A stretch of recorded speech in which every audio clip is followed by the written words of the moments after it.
Good morning, everybody. It's all good afternoon.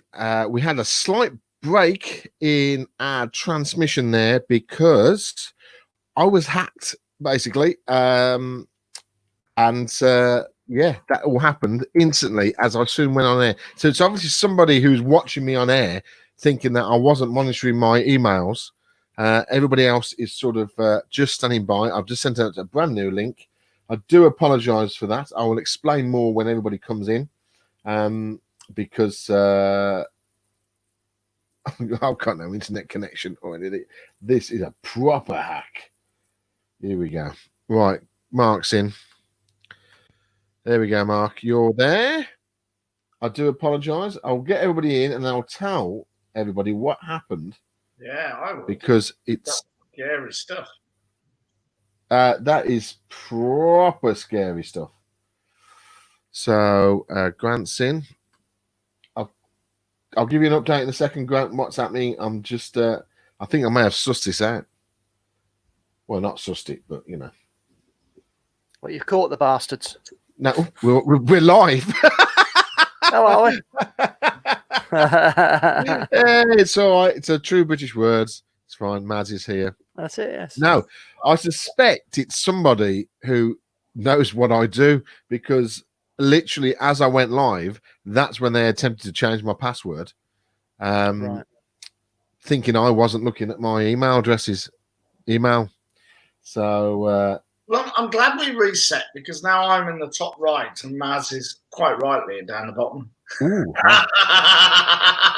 that is harsh because she won't. There's no thumbs up from Maz for that one. Right, so let's go where can you take off from where you were, Maz? I know that's probably difficult for you because so obviously I was talking about us being in debt of 62.1 billion. Oh, okay, so coming back to what I was saying that our borrowing has rocketed to 62.1 billion, and I was saying how this is the greatest since the Second World War II. You know, and it took us 61 years to pay off the World War II debt. And then we had the crisis in 2008, which they said was once in 100 years. But 12 years later, here we are again. And what I was saying was the problem with very high public debt, which we are set to have for many years, is that there aren't any good choices. There are steps into the unknown. For example, higher taxes, you know, spending cuts, or there is what is probably going to go on, and that is the financial repression. Now, what is financial repression? That involves maintaining interest rates below the level of inflation. The longer cash interest rates are below inflation, the more it helps the government to bring down that national debt. And if interest rates on government debt and cash are kept extremely low, the inflation is rising, then tax revenues pick up along with inflation and help to pay the debt down. I mean, maintaining the interest rates below that level of inflation penalizes savers and benefits people who have borrowed money. And who does that include? Obviously, the government.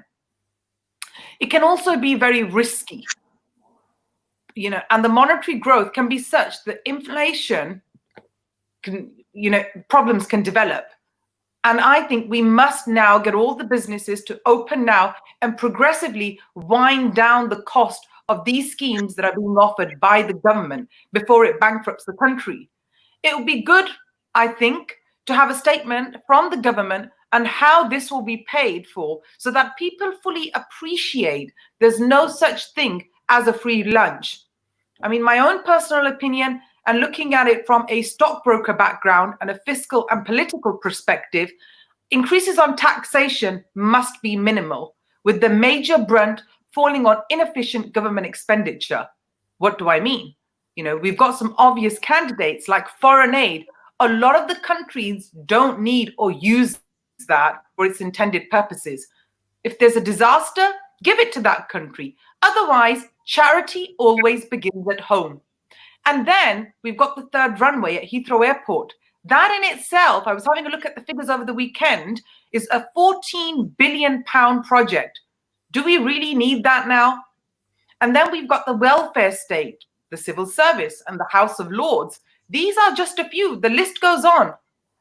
And then the alternative is inflation, depression, and capital flight, accompanied by a wave of professional immigration, which means we're set back to how it was in the 60s and 70s scenario. And I'd like to end it on a quote from Epictetus, who says that wealth consists not in having great possessions, but in having few wants. And we as a nation really need to think hard what our wants are and what effects this will have on the generations to come. And on that note, over to you, boys. So, I was I unfortunately I didn't listen to a sentence of that not because I didn't want to. It's just I've now found out how many different passwords I've got to change on my system this afternoon. That's a whole day's worth of work. Mark, carry on. Ask some questions. Yeah, let me just kick in there. I'm absolutely with you on this, Maz. I feel we've created a real rod for our own back. There are people out there, and I will quote a friend, not name or anything, but he went into work, and their sales manager came in, and he was asked to come in. He was disgruntled to clear his desk, ready for returning back to normality. And they said, wow, you got a bit of a suntan there. He said, well, I'm enjoying this furlough, sitting at home, getting the sunshine. Is that what we created? There was an image going around on Facebook recently, a few weeks ago, whatever, 2 people in a pool. And it said, spot the person, or spot the people who've been on furlough. 2 of them tanned to anything, 1 of them sitting there palely white. And this is what we got as a nation now. We've been asking them to go and pick in the fields, go and volunteer for jobs, not the glamorous ones, not saying the NHS is glamorous, but the NHS support group out there that they said they wanted an army for, but the people to do the jobs every day, to go out and help in supermarkets, to go and pick fruits, to go and do the jobs which aren't that glamorous and they needed help with. Have they had the same interest? Have they had the same uptake? What we've got now is people sitting there, in my opinion, who are going to be shocked when it comes to the 31st of July, when the employers have to say, we're paying half your wages, and they say, no, we're not. Here's your P45. Go and enjoy yourself. Yeah, that's. I think it's going to get to that, isn't it? Because it's with everything coming back now over the next few weeks, it's going to be difficult to everybody to get back into the swing of things. Is the major problem. I mean, for us, it's not too bad because obviously we've all been working through it, and we've kept a good stiff upper lip and kept going, as Mark would say. So, Grant, what do you think about this? Hello, Grant. You've got no audio. No, still got no. No, we can't hear you, Grant. I tell you what, this is the best I've ever seen Grant, actually. I'm just kind of... What is? Yeah, he was having some issues as he was coming on, but... Because he's definitely the most vocal. Yeah. Mark, do you want to just... we'll let Grant sort that out. Mark, do you want to... Is that working now? Oh, no, there you go. There, he's back. He's back. He's switched his phantom power pack on. There we go, yeah. Is that new mic getting in the way, is it, mate? Yeah, it wasn't quite plugged in properly. I just made me think. Obviously, it's difficult to tell with Maz, but out of the 3 blokes here, the 3 whiteys, who's the brownest? After what Mark just said. I'm fairly. I haven't got much sun. Who's been sitting in the garden the most here, mate? Well, if Ben was here, it would have been Ben because he was tanned. Do you remember? He went away, came back that weekend, and he was just tanned all over. Well, not all weekend. I tanned over the weekend. Look. I can't. I can't tell. Let's get a comparison. Yeah, I think so. Possibly. A little bit. Yeah, it's the furlough thing is. Oh, sorry, Grant. You want to continue with that, or was that your comments? Yeah, well, I think it's difficult to tell. I like a lot of people over the last couple of months have lived in a bit of a bubble because we're all at home and everybody I engage with is obviously working like a maniac, and it's not often that I come into contact with somebody who is furloughed and not doing anything. But so I only hear that kind of information secondhand. It's very alien to me. But I did listen to something last night actually to try and get a bit of an understanding of what's going to be going on with the economy, because it struck me straight away when they first announced the furlough scheme that it just seemed overly generous, based on that, ultimately when we come out of this, the most important thing is having an economy that can, deliver what we need. And it did strike me when we first saw it, how is the government going to pay for it? And how are we going to move forward? Because we were already in a position where we could see that there was a recession on the horizon, and that I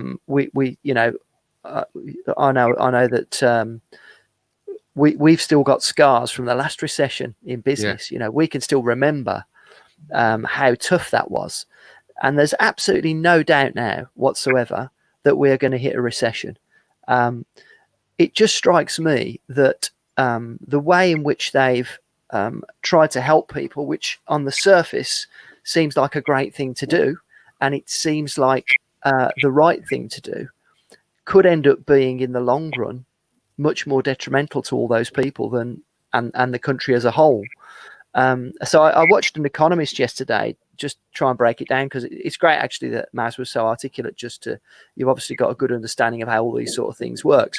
I haven't got a particularly good understanding of the way the economy works, so I tried to sort of educate myself a bit on it yesterday.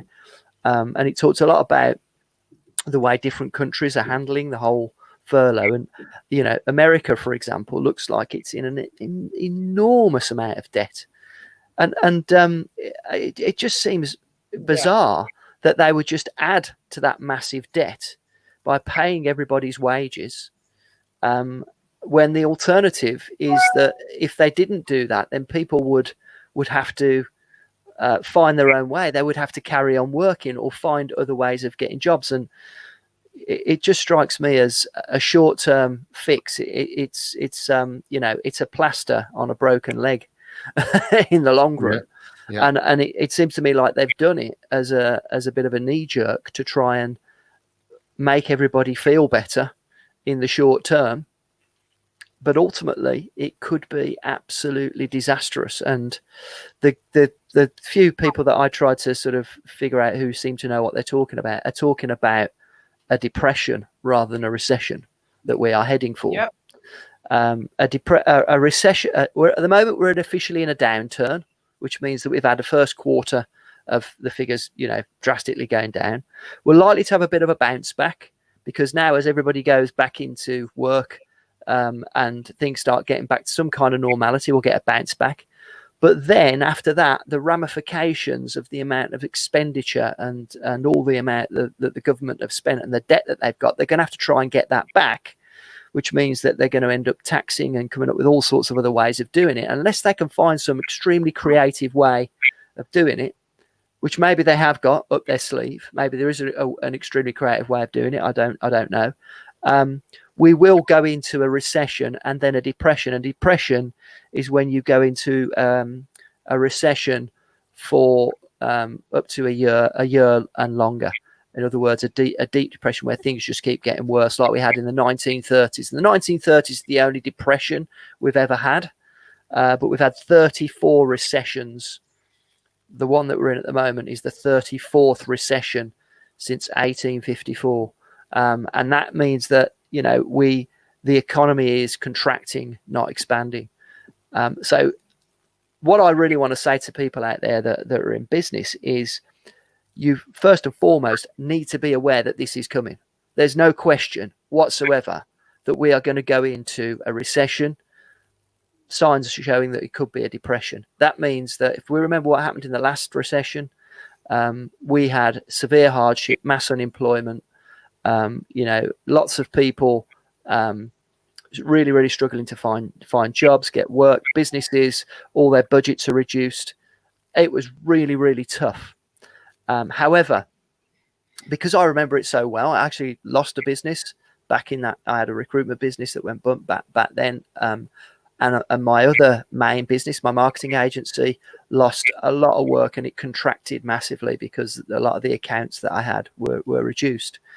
I feel much more confident about the coming recession now, based on the fact that I've been through it before, and I understand what to expect, and are therefore going to look for where the opportunities are, because there are always opportunities in a recession. And I just want people in the business community that listen to us right now to just don't bury your head in the sand. Don't think, oh, everything's going to be all right.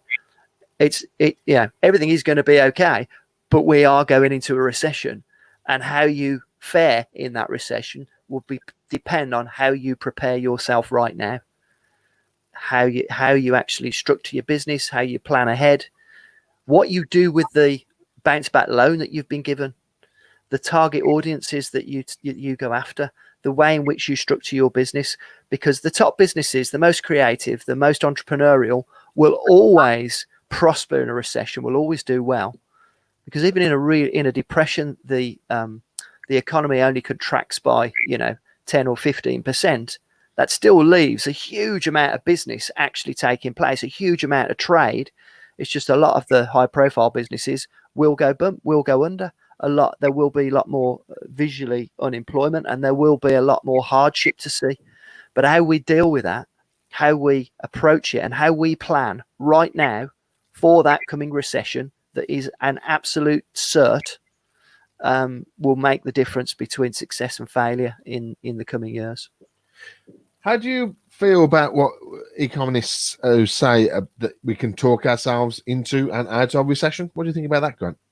I think that is one that goes without saying. Every recession is because of mindset. It's fear that causes a recession. There's no more or less money. Well, in fact, there's more money in the world because they print money. So during a recession, there's more money. It's the flow. And Bed said this a while ago, didn't he? It's the flow that causes the problem, because people are scared. Fear causes a recession, nothing else. Because people contract, they decide to hunker down, not spend money. Businesses contract and they decide not to spend money on sales and marketing and expanding their business because of fear. Because of what is, they're worried about what's coming. And that's where, all the money that's been handed out, if everybody that had, been furloughed took that money and invested it in themselves or a business, or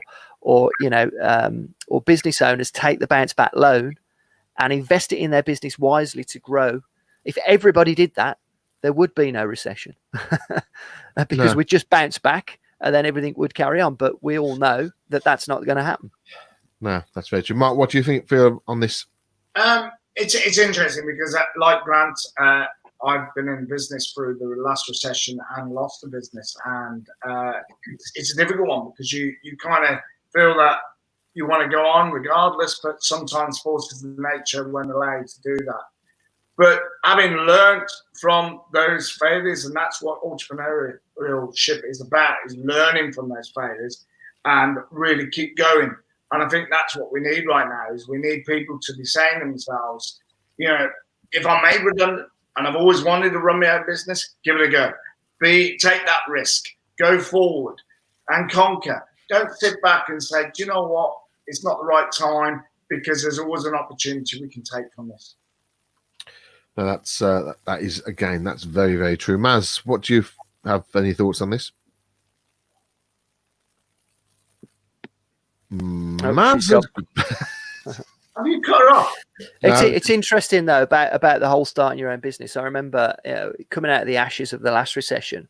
The business that I built up was based on people starting their own business and me helping them build a business. That's what I do now. And the reason I'm so, confident about the future is that during a recession, and what is likely to happen in the next few weeks, is that there's going to be mass redundancies. There's going to be loads and loads and loads of redundancies. We know that.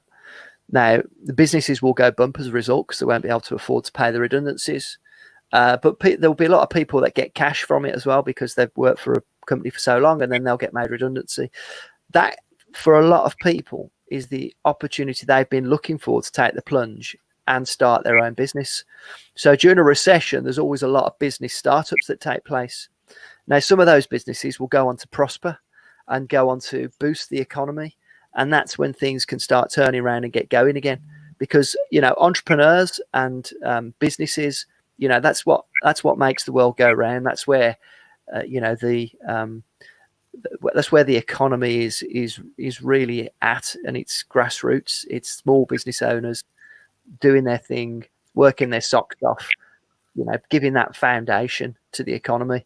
Now, there is a small caveat to this, and something that I've not really heard anybody debate. I'm no economist. Okay? I just base my opinions on my experience and my limited knowledge of how that whole system works. But what I have noticed is during this whole period, do you imagine if we'd have been through this pandemic 20 years ago, it would have been a completely different kettle of fish, because actually doing business would have been much more difficult, because broadband would have been next to rubbish. The Wi-Fi wouldn't have been as good. The screen sharing software and all the stuff that we've been relying on so heavily during this furlough and this lockdown period, the technology has enabled us to carry on doing it like we're doing right now. And 20 years ago, it would have been an absolute disaster. Most businesses would have just been, that was it, finished. So the one thing that I hope for, and as an optimist, I'm sure I know that entrepreneurs are, they make the world go round. They're full of creativity and ideas. With the coming recession, and we are now in the digital age, absolutely, totally, and we've proved that during this lockdown. Are we going to be able to find solutions that can expedite us getting out of the recession and stop us going into a depression by using technology to actually make the world a better place and to negate some of the fear? Because, and I wrote a blog on this yesterday actually, and this was part of my argument. I wonder whether a lot of the fear mongering that went on in the last recession, that was fueled by the media, negative every single day in the paper. I'm talking 2008, 2009 here. Yeah. Social media was nowhere near as big as it is now. It was still there, obviously, but nowhere near as big as it is now. I do question and wonder whether we're going to be able to, with the power of positivity, and because we can get the information out there so quickly through social media and through the digital age, whether we're going to be able to bounce back quicker than anybody expects. Well, I think that my thing with recession, and obviously as you lot have, I went through it on the 2008 one, and I didn't lose businesses because of the recession, but we probably started a business in recession, which they recommend you doing, because you find it the hardest at the start, and then you climb out of it. But I think with digital now, I think there's ways and means of making things more streamlined, which means, people do want to keep the cost down in recession, because it's just a natural thing to do, is to protect the business and to withdraw slightly. So I think digital will make things cheaper. And I think that the networking system that we're using now and what's happened over the past 10 weeks and how people have developed, all the Zoom calls and all the networking this way, that will stay in place. And I think that's what's will keep us all moving forward. When we're not spending money on fuel, I mean, it can get that bad, I suppose, and not spending money on cars and getting to a place where there's networking meetings or going to business meetings as such, where you can do them digitally, it keeps all the costs down. And that may actually save jobs. So for me, I think, yes, the digital platforms that have come about and moving forward with digital, and hopefully it will continue, I think it may help us, and I think it will pull us out of it quicker. What do you think, Mark? Yeah, massively. I just feel that we were having this discussion this morning. Bless Maz is a great host for us for Birmingham. She really does run a tight ship, the Get Set Birmingham event. But a lot of the members, a lot of the visitors were saying they feel that the online stuff is not going to go away. In fact, they're seeing more and more businesses like myself come along and put it part of their strategy. And I think that's what we're looking at. We're looking at online networking will grow in the same way as Facebook, LinkedIn has grown. That will become the norm for people, and they will use it as an opportunity to reduce their costs, a bit like you do with your telemarketing, to reach lots of people in a short space of time and set up their diaries for the week. No, definitely. That's I think we've got all the cards there to help us out through this. Maz, you obviously lost your connection a couple of times there. You got any thoughts on this and how the recession is going to be and how we're going to get out of it? I think we can definitely bounce back from the recession because we've learned from the previous one if drastic action is taking. I mean, again, as you know, from an economist point of view, what the economists are saying over the globe is spend, expand, recover, and remember. And you know, the recession is a global problem. It's not just ours, it's happening everywhere. I mean, there are many in China and Japan, as there is in Britain. You've got America, you've got Europeans, you've got Latinos, everybody's experiencing the recession. However, what's interesting is that China has bounced back faster and higher than the West. And this could be, when I looked into it a bit more, with the innovation that they've got, the urbanization, their credit resolution. You know, they have so many things in place. So is this a new way for us in Britain now to work? As Grant has touched on, we have the digital platform. How much are we going to utilize that, and how quick are we going to bounce back? No, it's I think it's something we're going to keep an eye on, definitely, over the next few weeks, and hopefully, you know, the recession we're going to won't be as bad as we think, but we have to prepare for the worst, and however that saying goes.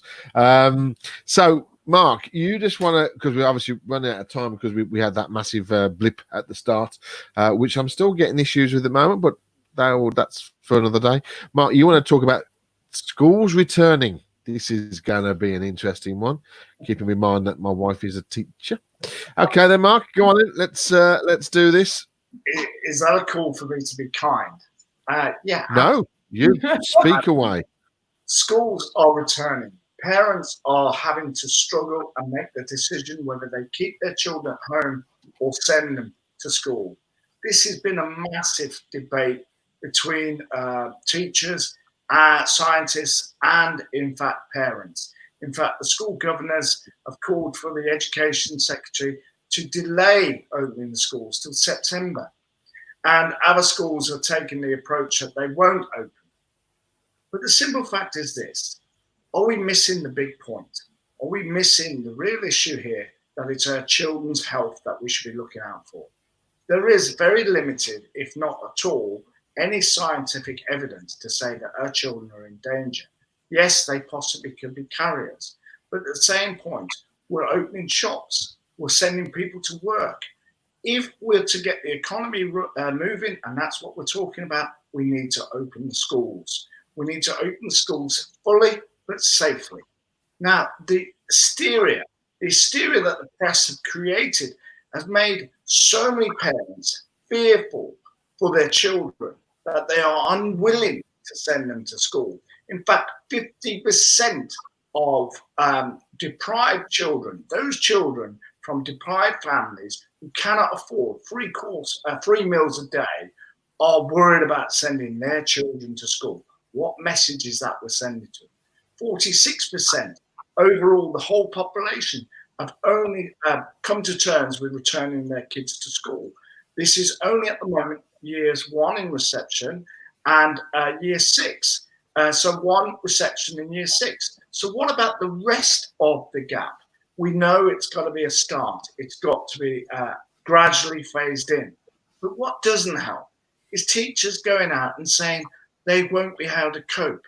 They can't put into place safety measures to keep their children safe. They need to have smaller groups.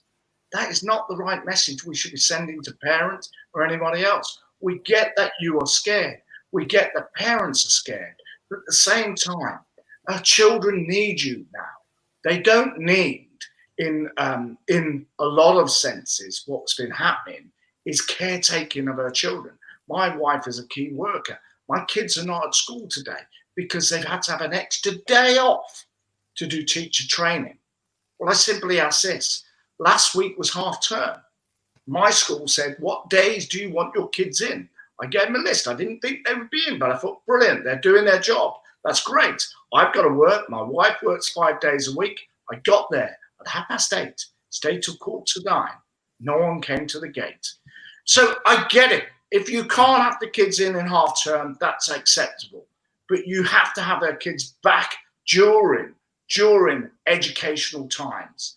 Sitting there putting on not even lessons, but simply saying, we're going to give you lessons as parents to do at home, but when they come into school, we're going to play games. I do not send my kid to school as a key worker, as my wife is. I do not send them there for you to play games with them.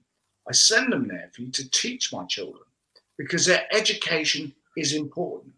Education, education, education was a manifesto of the Labour Party in the 90s. We've come a long way since then to getting the schools to where they should be now. And yet this will set us back. This will set us back to the dark ages. And we're putting at risk children's health. I'll finish on this. A child who will not name, but a friend of hers and their child are neighbours. The child is so wound up with all the hysteria which is coming from parents' views. And she said to another child, 6 years old, you need to stay away. You're not clean. I do not want to catch anything. That is not the message we want to say to our kids. Right, where should we start? Where's he gone? I'll just plug in our laptop. Has he gone to the school to speak to the teachers? So, okay, right. I understand everything you've said there, and my comment, I'll leave with a comment that Tina's gone in today because they've started back today. School hasn't started back today. School has started. The kids aren't back in. They've decided to bring the kids back in stages because every school has decided how to bring everybody back in, and they're doing their bubbles thing, which is great. Out of everybody who was polled out of years reception and 1 and 6, basically about 40% said, yes, we're going to send our children in. 40%. That's not, they're not being forced to. If they don't want to send them back in, they don't have to. But only 40% of the children are back in because they feel, the parents feel, it is unsafe to do so. Now, Tina will just go back in, whatever. She'll just do it because she classes herself as a key worker, even though I don't think she is. But she classes herself as that. So today they're having, from under the guidelines of the government, they're having to remove all soft furnishings. Any toys to be played with are to be removed. You talk about education, Mark. Yes, that is very true. Education is, but we have no syllabus. No, what is it? It's syllabus. What's the word? Syllabus. Syllabus. That's it. That's what I'm thinking of. There is no syllabus. No, I can't say it. Anyway, I physically can't say it. There is no structure. There's been nothing being sent out education-wise. See how I'm thinking ahead there. So we've got no educational means. We've got nothing to educate with because we've missed so much. We can't just jump back in at this place now because we've missed 10 weeks. And these were very important months, these last bit for the year ones and the reception, because they are moving forward. So I still don't understand why we just didn't wait till September. I'm sorry, I don't understand why. I disagree with you about the syllabus because we have it there. The BBC have been broadcasting this on a daily basis, and some parents have said, where teachers are preparing this for you, you can go on the BBC and get it there. Bite size, yep. What is this? I have no desire to be a teacher, and I certainly don't have time as a parent. I'm working for my own business, and my wife is at work for 12-hour days to sit and try and teach my kids the syllabus that they should be taught at school. Using that word. My biggest thing here is, yes, we know that they are going to be in a position where they've got to catch up. And some schools, let's not blanket all of them, some schools have said, don't worry, we will get your kids up to standard by the time they get there. But they're not going to be able to get there for those who are in year 6, who are going into secondary school, who are missing the key fundamental parts of being in year 6, which is saying goodbye, saying, those relationships are going to change to the next year, the transition point. The biggest thing here is we are simply saying that teachers cannot sit around anymore while the rest of the nation is being pushed, shoved, and driven back to work to say, we're not ready. Mark, no, can I? It's not that they're not ready. Hang on a minute. Let me come back on that, because they are ready, because they're educators. They're always ready. But the thing is, the system is not set up for that, because they have not filled any gaps of where we are supposed to be and where we should be moving forward. I said you should keep everybody back a year. Started again in September. I know it's a bit of a pain in the arse, but if it's going to be that strict that people can't come from reception up to year 1 or from nursery up to reception who can't read or write properly, because that's what they do in these last 2 months before they transition, is that's going to be a problem. Keep everybody back a year. It's going to screw the system up, but it will make sure the kids are educated correctly. We have 8 weeks in the summer. How many people are going to get a chance to go on holiday? I'm not saying they shouldn't go on holiday. I think you should go to, well, that's it. If you've got 2 weeks off, I'm bloody going. Yeah, exactly. If you've got 2 weeks off, you take your kids, you go. But keep the schools open, because all of us have had a holiday. Our schools are open. Yeah. Our school is open all the way through summer. Maz, go on. Sorry. No, sorry. I was going to say, I actually don't think it's the teachers. I think it's the union. And it was in the papers in the morning as well. It's the unions that are making it difficult, right? I think teachers do want to go back. I mean, I've got 2 children. I have a son who's 15, and I'm annoyed because he's only allowed to go to school 2 days, Tuesday and I think it's a Thursday, for 5 hours. Yeah. And my daughter, who's 9, she's classed as a key worker's daughter because of my husband, thank God. So she can go to school. She'll be going in only 3 days. And again, they've got this bubble timing. So she'll go in between 8:30 and I think it's at 8:45. And then it's the same with but coming back to the syllabus, they're not teaching any of that. The kids are just going, and it's like a childcare facility, which I'm quite happy. I want them to go. I want them to have that facility. But are they going to be learning anything? They're not going to be learning anything because they're not educating them. They're not going through anything because most of the children are not coming to school. And I refuse now to teach these kids at home. I'm not a teacher. I don't want to be a teacher. And I've got my own work to carry on with. I actually don't have the time to educate them at home. I've done it over the last 10 weeks, but now I think the kids need to get back. Okay. It's going back. I'm going to say one more thing, Mark. I'll let you come back in. It's going back to what I have been saying all through this lockdown, is that the government keep doing things, and they have done things great, but there's things that they keep doing that are not thought through. They keep saying, right, we're going to open the schools. That's great. Literally, you had 1 week. We had 1 week to be told those schools will be open. It's true. They just keep doing stuff and just saying the words without putting a plan in place. Yeah, they're not. It's just ridiculous. That's what keeps causing the problem, because schools are set. The whole year is set, and it's so important that you can't just say, well, okay, we're actually only going to have half back. Well, what about the other half are not being educated? It's just keep them back. Start bloody again in September. Jesus Christ! No, let's not tar all the schools, because predominantly they're not. No, that's right. I'm talking about the primary schools, because we haven't even touched on the secondary schools. Now, my son's secondary school, he's a key worker. We did keep him off for a good 6-7 weeks of that, and he has started going back.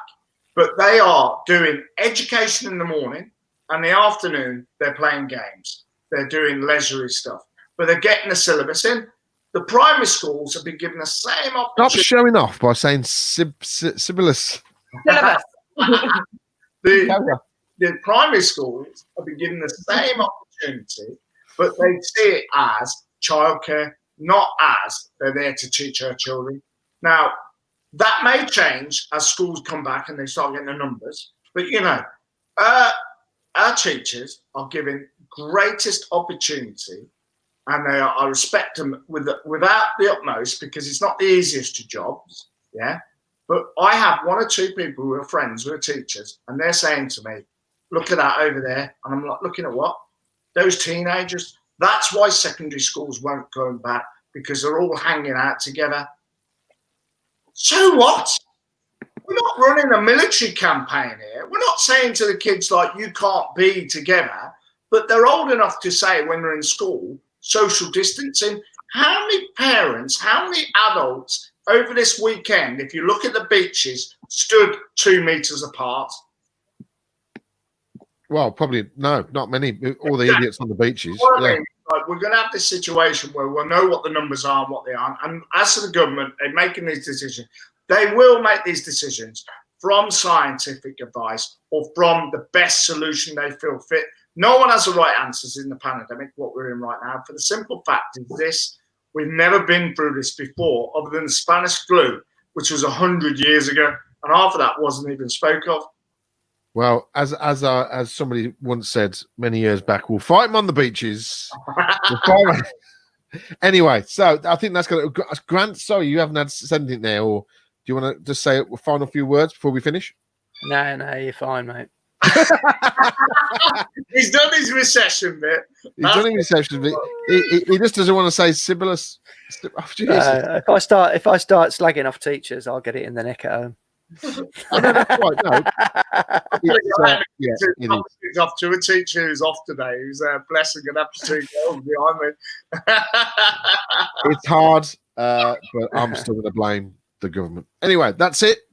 Thank you very much for joining us. I am now going to spend all my afternoon resetting the passwords on 327 accounts. So nice. That's what I'm going to do. Yes, lovely. Okay, then, everybody. We'll see you tomorrow at 12. Oh, look at that. A beautiful picture, Mark. Beautiful picture. Bye, everybody. See you later.